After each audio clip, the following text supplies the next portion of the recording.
When I was a kid, I hid my heart under the bed because my mother said if you're not careful, someday someone's going to break it. Take it from me, under the bed is not a good hiding spot. I know because I've been shot down so many times, I get altitude sickness just from standing up for myself. But that's what we were told. Stand up for yourself. That's hard to do if you don't know who you are.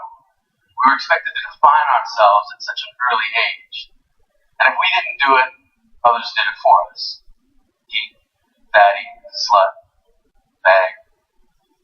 And at the same time we were being told what we were being asked, what do you want to be when you grow up? I always thought that was an unfair question. It presupposes that we can't be what we already are. We were kids. When I was a kid, I wanted to be a man. I wanted a registered retirement savings plan that would keep me in candy long enough to make old age sweet. When I was a kid, I wanted to shave. Now, not so much. When I was 8, I wanted to be a marine biologist. When I was 9, I saw the movie Jaws and thought to myself, no thank you. When I was 10, I was told that my parents left because they didn't want me. When I was 11, I wanted to be left alone. When I was 12, I wanted to die. When I was 13, I wanted to kill you. When I was 14, I was asked to seriously consider a career path. I said, I'd like to be a writer. And they said, choose something realistic. So I said, professional wrestler. And they said, don't be stupid. See, they asked me what I wanted to be, and told me what not to be. And I wasn't the only one. We were being told that we somehow must become what we are not, sacrificing what we are to inherit the masquerade of what we will be. I was being told to accept the identity that others will give me. And I wonder what made my dreams so easy to dismiss. Granted, my dreams are shy, because they're Canadian. My dreams are self-conscious and overly apologetic. They're standing alone at the high school dance, and they've never been kissed. See, my dreams got called names too. Silly, foolish, impossible. But I kept dreaming. I was going to be a wrestler. I had it all figured out. I was going to be the garbage man.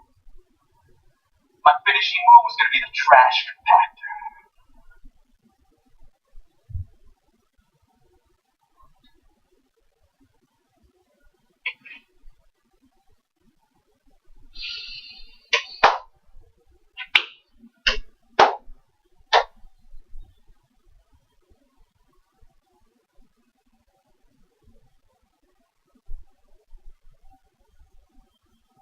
My saying was going to be, take it out the trash.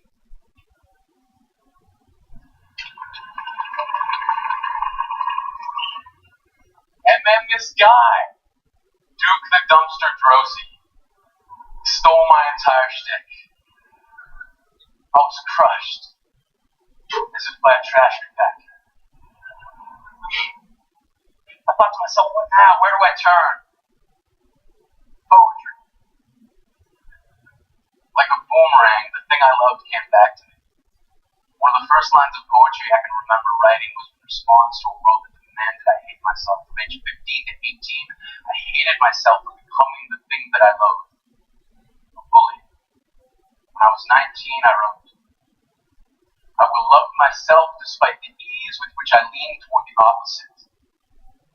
Standing up for yourself doesn't have to mean embracing violence. When I was a kid, I traded in homework assignments for friendship. Then gave each friend a late slip for never showing up on time, and in most cases, not at all. I gave myself a hall pass to get through each broken promise. And I remember this plan born out of frustration from a kid who kept calling me Yogi, then pointed at my tummy and said, too many picnic baskets. Turns out it's not that hard to trick someone. And one day before class, I said, yeah, you can copy my homework. And I gave him all the wrong answers that I'd written down the night before. He got his paper back expecting a near-perfect score and couldn't believe when they looked across the room at me and held up to 0. I knew I didn't have to hold up my paper at 28 out of 30, but my satisfaction was complete when he looked at me puzzled, and I thought to myself, smarter than the average bear, motherfucker.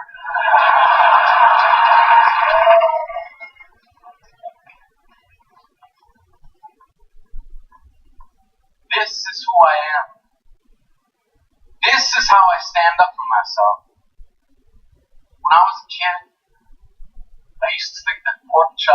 karate chops were the same thing. I thought they were more pork chops. Because my grandmother thought it was cute because they were my favorite, she let me keep doing it. Not really a big deal. One day, before I realized fat kids are not designed to climb trees, I fell out of a tree and bruised the right side of my body. I didn't want to tell my grandmother about it because I was scared I'd get in trouble for playing somewhere I shouldn't have been. A few days later, the gym teacher noticed the bruise and I got sent to the principal's office. From there, I was sent to another small room with a really nice lady who asked me all kinds of questions about my life at home. I saw no reason to lie. As far as I was concerned, life was pretty good. I told her whenever I'm sad, my grandmother gives me karate chops.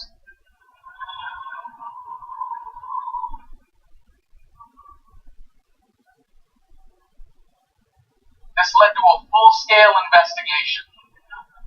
And I was removed from the house for 3 days, until they finally decided to ask how I got the bruises.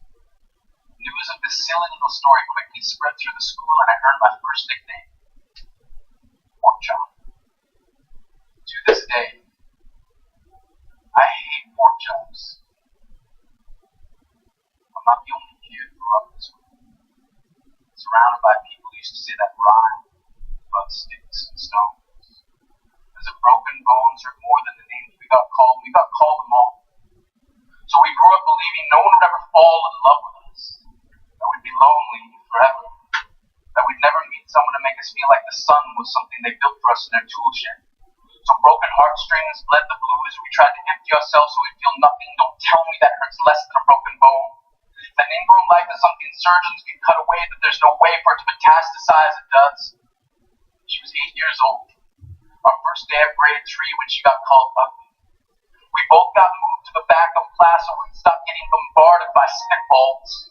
But the school halls were a battleground. We found ourselves outnumbered day after wretched day. We used to stay inside for recess because outside was worse. Outside we'd have to rehearse running away, or learn to stay still like statues, giving no clue that we were there in grade 5. They taped a sign to the front of her desk that read, "Beware of dogs."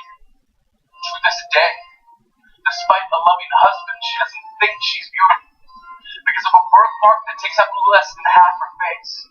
Kids used to say she looks like a wrong answer that someone tried to erase but couldn't quite get the job done. And they'll never understand that she's raising 2 kids whose definition of beauty begins with the word mom. Because they see her heart, because they see her skin, because they've always been amazing. He was a broken branch grafted onto a different family tree. Adopted. Not because his parents opted for a different destiny. He was 3 when it became a mixed drink of 1 part left alone and 2 parts tragedy. Started therapy in 8th grade. Had a personality made up of tests and pills. Lived like the uphills were mountains and the downhills were cliffs.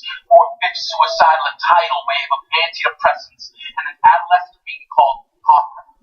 1 part because of the pills, 99 parts because of the cruelty. He tried to kill himself in grade 10 when a kid who could still go home to mom and dad had the audacity to tell him, "Get over it." As if depression is something that can be remedied by any of the contents found in a first aid kit. To this day, he has a stick of TNT lit from both ends, could describe in detail the way the sky bends in a moment before it's about to fall. And despite an army of friends who all call him an inspiration, he remains a conversation piece between people who can't understand. Sometimes being drug-free has less to do with addiction and more to do with sanity. We weren't the only kids who grew up this way. To this day, kids are still being called names. The classics were, "Be stupid," "Be spaz." Seems like every school has an arsenal of names getting updated every year. And if a kid breaks into school and no one around chooses to hear it, they make a sound. And they're just background noise from soundtracks stuck on repeat when people say things like, "Kids can be cruel." Every school was a big cop circus tent.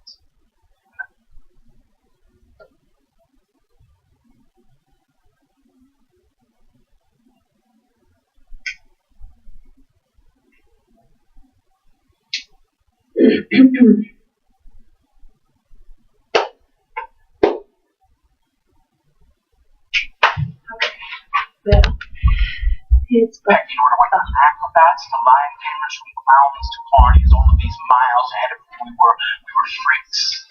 lobster claw boys and bearded ladies, oddities juggling depression and loneliness, playing solitaire, spin the bottle, trying to kiss the wounded parts of ourselves and heal. But at night, while the others slept, we kept walking the tightrope. It was practice, and yes, some of us fell. But I want to tell them that all of this is just debris left over when we finally decide to smash all the things we thought we used to be. And if you can't see anything beautiful about yourself, get a better mirror. Look a little closer, stare a little longer. Because there's something inside you that made you keep trying despite everyone who told you to quit. You built a cast around your broken heart inside of yourself. You decided they were wrong. Because maybe you didn't belong to a group or a clique. Maybe they decided to pick you last for basketball or everything. Maybe you used to bring bruises and broken teeth to show and tell but never told. Because how can you hold your ground if everyone around you wants to bury you beneath it? You have to believe that they were wrong. They have to be wrong. Why else would we still be here?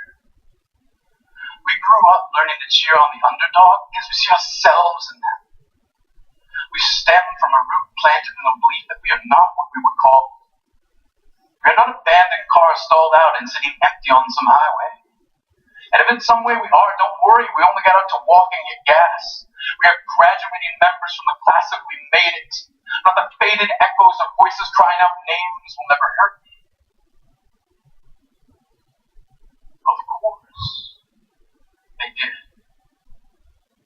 But our lives will only ever always continue to be a balancing act.